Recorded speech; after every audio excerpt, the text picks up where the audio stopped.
Now, the cell that produced the La Crosse tornado dropped other twisters that day as well.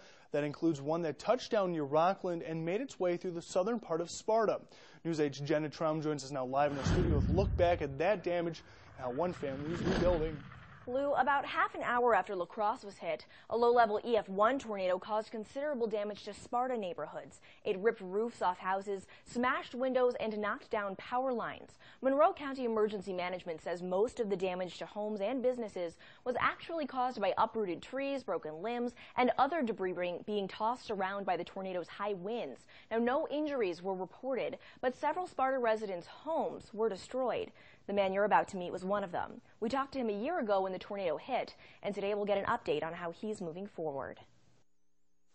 You can smell the fresh paint inside John Middleton's new house. But this time, his new gazebo in the backyard is anchored into the ground. That's because 1 year ago, a tornado picked up his old gazebo and threw it into his house. I'd never been in anything like that. It was just, I've heard sirens before. I never really got excited about it, but now if I hear sirens now, I get excited. I pay attention for sure. He'd been at a friend's house in West Salem when he heard a tornado was on its way. His first thought was of his wife inside their house, but he didn't even make it inside before it hit. I immediately came home, and just when I pulled in the driveway, that's when it really hit. Trees started falling, and I had a gazebo in the back that flew and just missed my car and smashed into my house. The tornado was only on his property for a few seconds, but in that time it blew over his shed, shattered windows, and took out 9 trees. Middleton knew immediately he wouldn't be able to save the house. First time we looked at it, just the walls are all cracked. The foundation was all messed up. I could tell right away. It was all gone, so just start off from scratch.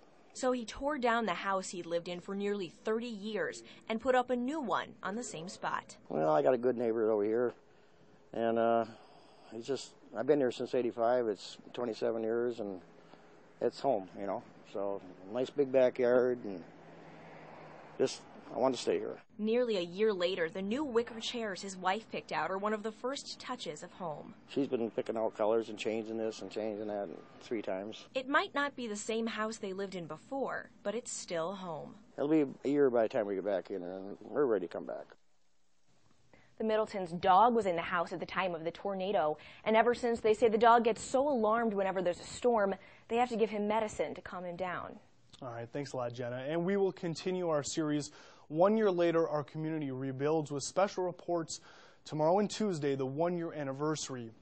We also have a special page on our website, news8000.com. Definitely worth checking out. It includes viewer videos and pictures of the tornadoes that hit our area.